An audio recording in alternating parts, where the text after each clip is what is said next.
Assalamualaikum warahmatullahi wabarakatuh. Halo guys, kembali lagi bersama saya Cika Melda Narbipah. Di sini saya akan menjelaskan tentang IP address dan subnetting. Langsung saja, pengenalan IP address dan subnetting.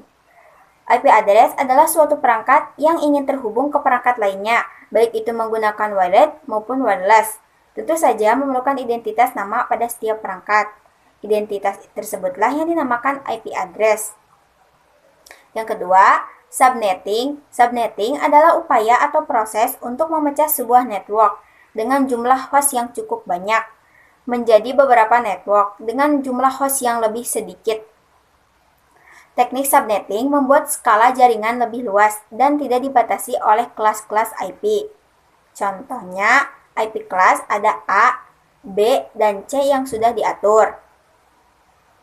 Ini di pojok kanan atas ada contoh cara kerja IP address yang dimana dia berfungsi sebagai tanda pengenal untuk suatu perangkat agar bisa berkomunikasi. Nah, di sebelahnya ada contoh subnetting yang seperti tadi saya katakan. Ini adalah hasil dari kerja subnetting. Lanjut, IP address privat dan public. Singkatnya, IP public merupakan IP yang digunakan di internet dan bisa diakses dari mana saja. Jadi, misal kalian mengakses Facebook.com, YouTube.com, dan lain sebagainya, maka secara tidak sadar kalian sedang mengakses IP public masing-masing yang dimiliki oleh mereka. Alamat IP privat biasa digunakan di dalam jaringan lokal dan tidak dapat diakses langsung dari internet. Ini adalah bagian penting dari konsep yang dikenal sebagai Network Address Translation atau NAT. NAT ini singkatnya adalah sebuah fitur yang dapat menerjemahkan IP lokal agar terlihat seolah-olah IP publik, yang memungkinkan beberapa perangkat dalam jaringan lokal menggunakan satu alamat IP publik tunggal untuk berkomunikasi dengan internet. Lanjut, IP address classful dan classless. Classful addressing adalah pengelamatan IP berdasarkan kelas. Classless addressing adalah pengelamatan IP tidak berdasarkan kelas. Dan ini contoh pengelamatannya ya. Ini ada kasus subnetting. Untuk melakukan proses subnetting, ada beberapa proses, yaitu yang pertama, prefix yang sesuai. Yang kedua, subnet mask. Yang ketiga, IP network. Yang keempat, IP broadcast. Yang kelima, rank IP yang bisa digunakan. Dan ada juga studi kasus.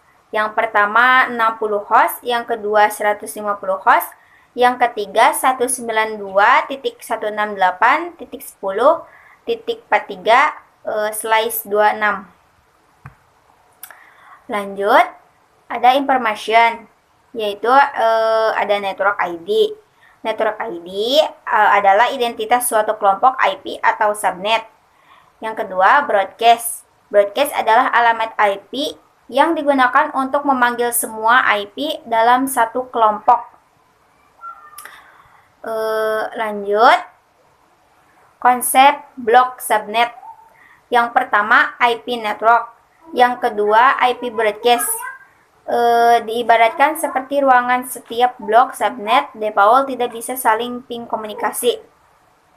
Kumpulan PC yang berada pada suatu ruangan perlu dikonfigurasi menjadi satu blok subnet. IP 4 delivery type. Yang pertama ada unicast. Unicast adalah satu kesatu perangkat yang dimana hanya satu perangkat yang menerima data yang dikirim. Multicast adalah satu kebanyaknya perangkat yang dimana satu perangkat dapat mengirim data ke beberapa perangkat lain yang telah bergabung dalam grup multicast. Yang ketiga, broadcast. Broadcast adalah satu ke semua perangkat. Dalam komunikasi broadcast, semua perangkat dalam jaringan menerima data yang dikirim oleh sumber. Di bawah kiri ada contoh unicast. Di tengah ada contoh multicast. Dan bawah kanan ada contoh broadcast.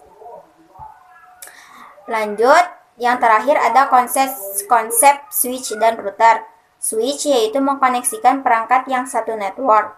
Yang kedua ada router. Router yaitu mengkoneksikan perangkat yang berbeda network. Sekian penjelasan dari saya, kurang lebihnya mohon maaf. Wassalamualaikum warahmatullahi wabarakatuh.